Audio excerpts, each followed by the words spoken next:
اعوذ باللہ من الشیطان الرجیم، بسم اللہ الرحمن الرحیم۔ آج میں آپ سے وہ چند الفاظ شیئر کروں گی جو اگر آپ مٹھی بند کر کے پڑھ لیں گے تو آپ اس قدر مالا مال ہو جائیں گے کہ پھر کبھی کسی سے مانگنے کی ضرورت نہیں رہے گی۔ یہ بہت ہی پاورفل عمل ہے اور اللہ رب العزت آپ پر مہربان ہو جائیں گے۔ اکثر لوگ کہتے ہیں کہ ہم نے اللہ سے بڑی دعائیں مانگی ہیں، ہم نے تہجد پڑھ کے دعائیں مانگی ہیں، دن رات وظائف کر لیے، لیکن ہماری دعا قبول نہیں ہوتی۔ نبی کریم نے ارشاد فرمایا، نبی کریم صلی اللہ علیہ وآلہ وسلم نے ارشاد فرمایا کہ تم اللہ کی نسبت ہمیشہ اچھا گمان ہی رکھو، کیونکہ اللہ اس گمان کے مطابق نوازتا ہے۔ گمان کوئی عام چیز نہیں، یہ بہت ہی اہم چیز ہے۔ جو اللہ تعالیٰ کو جیسا اور جتنا زیادہ چاہتا ہے وہ ویسا ہی گمان رکھتا ہے۔ جو اللہ کی زیادہ چاہت رکھتا ہے تو اس کو اتنا ہی زیادہ اللہ سے اچھا گمان ہوتا ہے۔ جو اللہ سے اچھا گمان رکھتا ہے تو اللہ تعالیٰ بھی پھر اس کی تمام تر پریشانیاں دور کر دیتے ہیں اور تمام مشکلیں آسان کر دیتے ہیں، اور اس کی مانگی ہوئی دعاؤں پر اللہ پاک قبولیت کی مہر لگا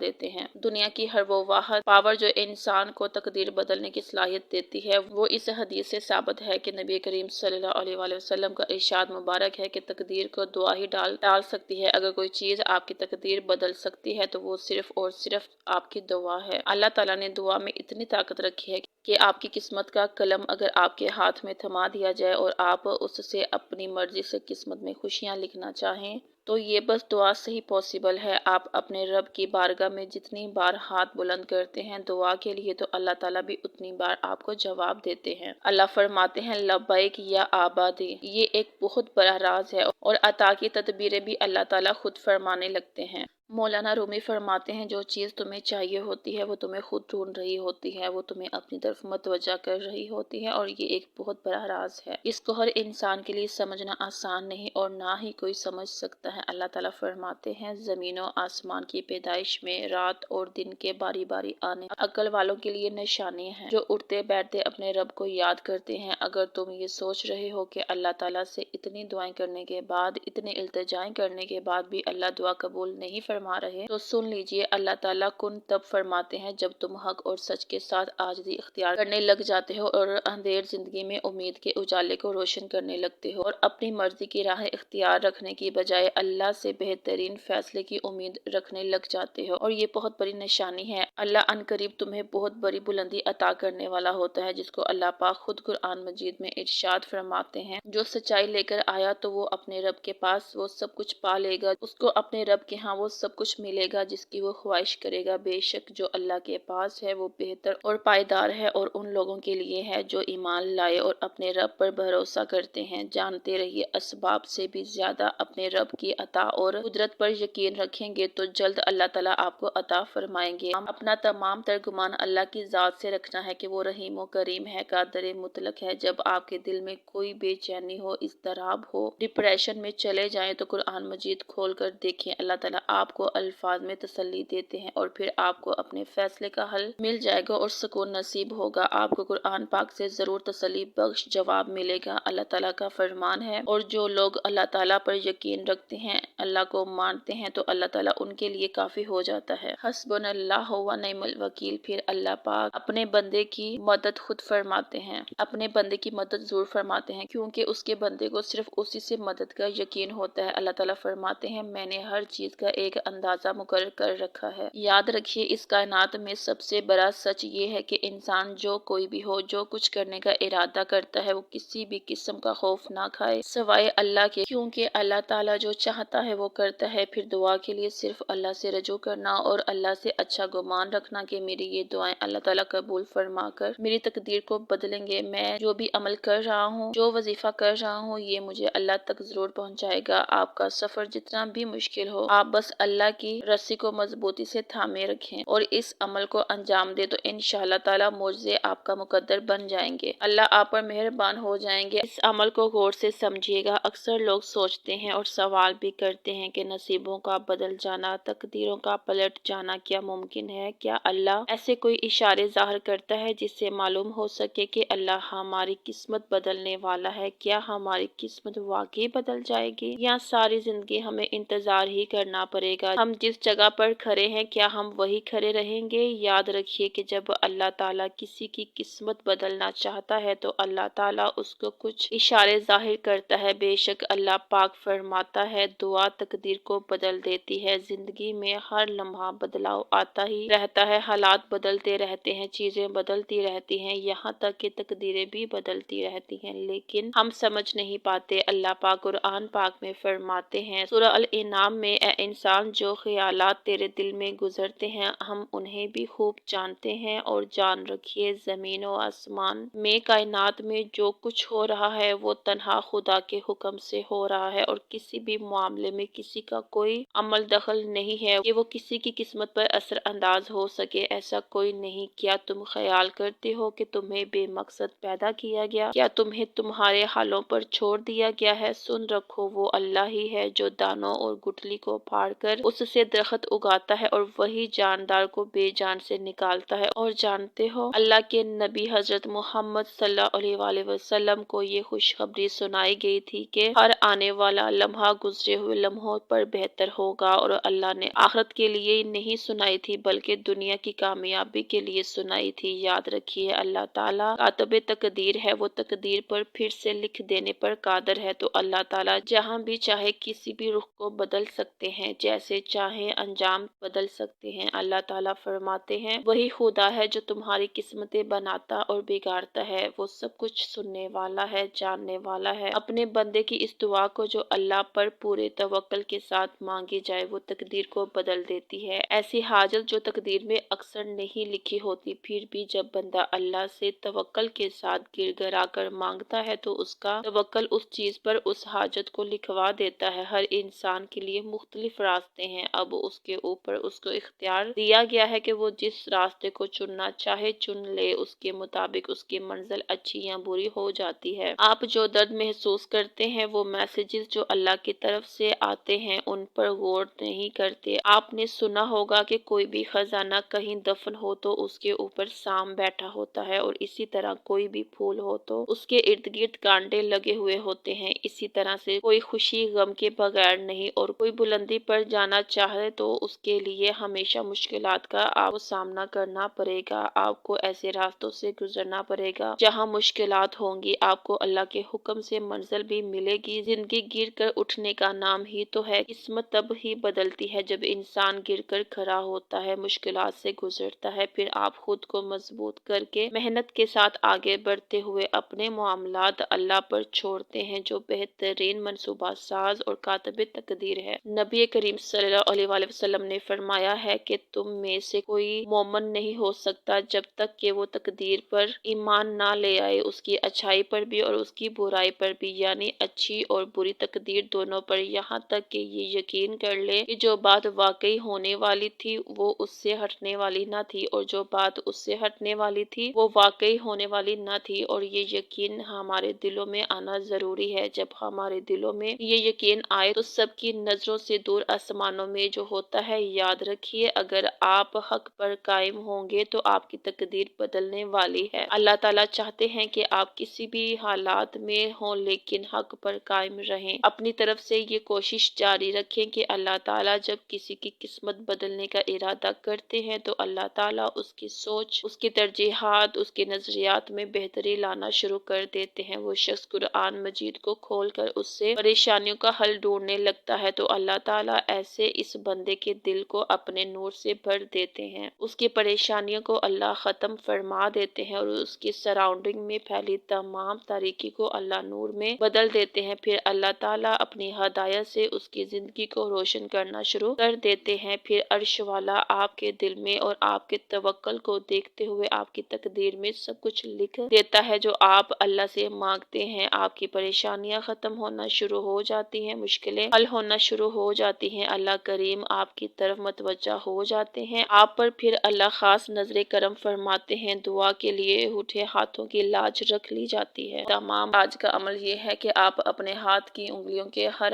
پور پر یا ربنا یا ربنا یا ربنا پڑھیں گے، یعنی ٹوٹل ایک ہاتھ میں انگلیوں کے 15 پور ہیں، آپ نے ہر ایک پور پر